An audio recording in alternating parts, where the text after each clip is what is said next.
анхаарлаа хандуулно. Дараагийн мэдээ хүргэе. Өнөөдөр дэлхийн 21 дахь удаагийн оюуны өмчийн өдөр 2001 оноос хойш дэлхийн оюуны өмчийн өдрийг тэмдэглэн өнгөрүүлж байна. Манай улсын хувьд оюуны өмчийн өдрийг угтан оюуны өмчийн газрын TISC хөтөлбөрийн хүрээнд Монгол улсын шинжлэх ухааны академи, оюуны өмчийн газар, Монголын оюуны өмчийн итгэмжлэгдсэн төлөөлөгчдийн холбоотой хамтран оюуны өмч ба залуучууд ирээдүйнхээ төлөө зохион бүтээцгээ урайнд ор оюуны өмчийн сургалтыг зохион байгуулж байна. Анх 1970 оны энэ өдөр буюу 4-р сарын 26-ны өдөр дэлхийн оюуны өмчийн байгуулах тухай конвенц хүчин төгөлдөр болж байсан учраас уг өдрийг дэлхийн оюуны өмчийн өдөр болгон тэмдэглэж ирсэн юм а. Өнөөдрийн хэлэлцүүлгээр зохиогчийн эрх, патентын тухай хуулийн шинжилсэн найруулга, оюуны өмчийн зөрчлийг ялгаж таних талаарх мэдлэг, мэдээллийг олж авах зорилготойгоор өнөөдөр оюуны өмчийн газраас зохион байгуулагдлаа.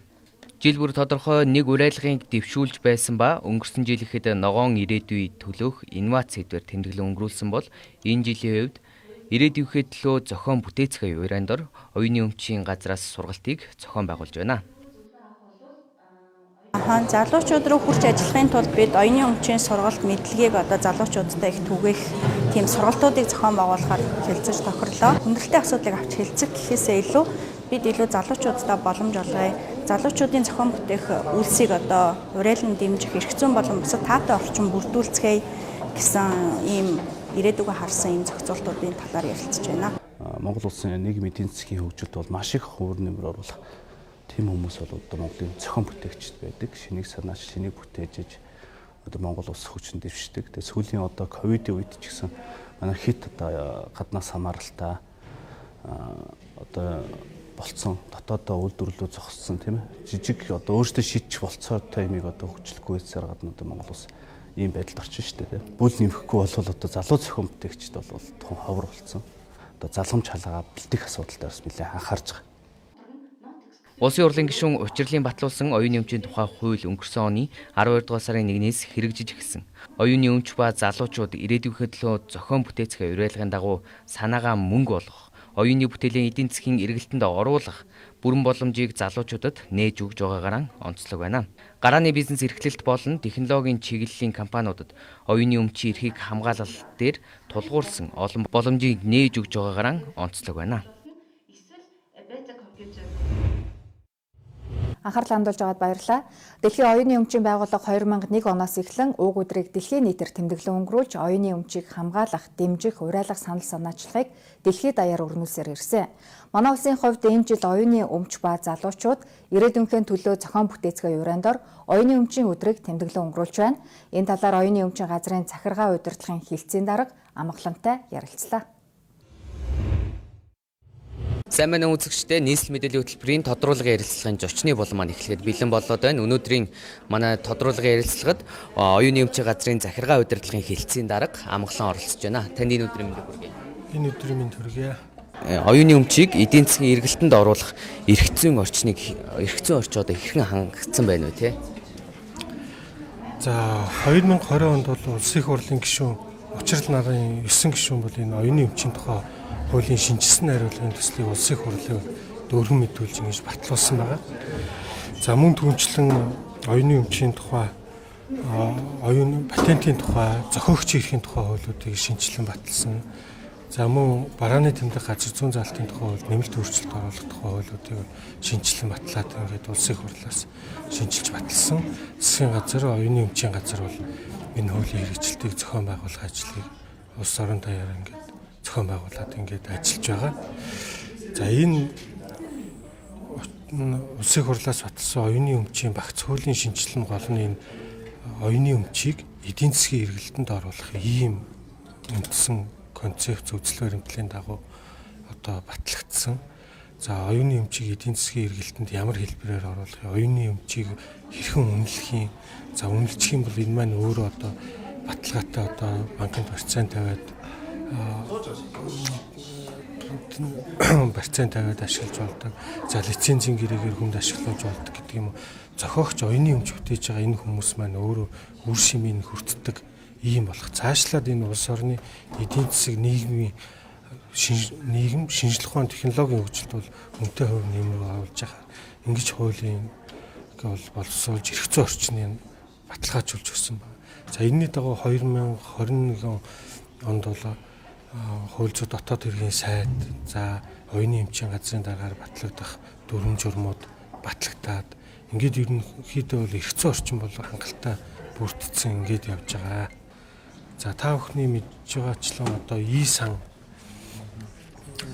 Монгол контент, за мьюзик гэдэг энэ компаниуд бол энэ оюуны өмчийн зуучлалын чиглэлээр бол идэвхтэй үйл ажиллагаа явуулж байгаа. За сан Монгол контент компаниуд бол оюуны өмчийн газраас зуучлалын үйл ажиллагаа явуулах эрхийг авсан.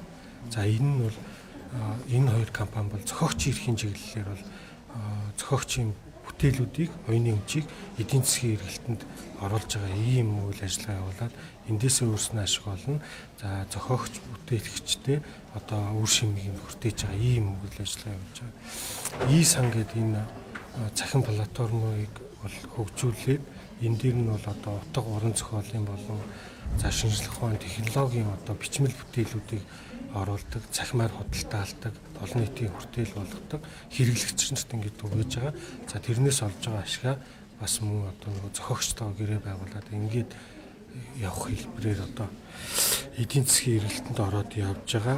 Санд одоо 15 ихтэй сургууль, за тэгээд 30 байгууллага, 1000 гаруй зохиолчтой гэрээ байгуулсан ингээд өргөн хэмжээнд үйл ажиллагаа явуулж байгаа. Ийм жишээ байж байгаа.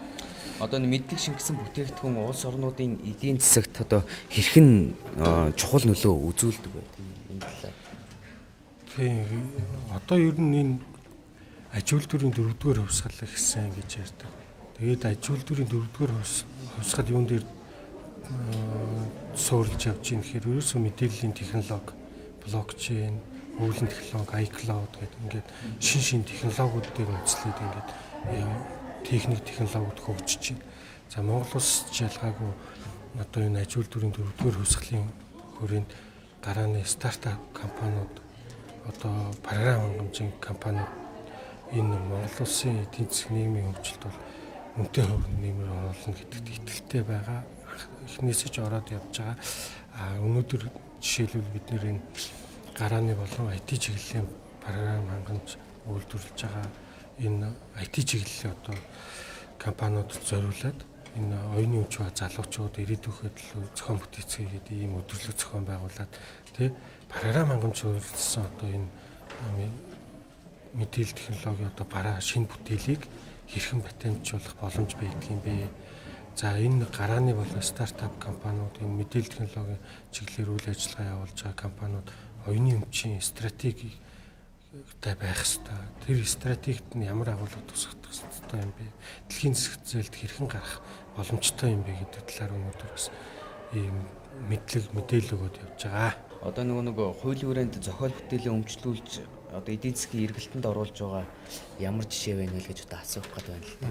Сая бол та бас энэ юун дээр бас ярьлаа шүү дээ. Өмнөх асуултан дээр бас давхар бас энэ асуулт баг хариулаа ярьж л. Гэтэ тусад нь ер нь яг нэг тодтогоод илжих тийм жишээ ер нь байгаа юм.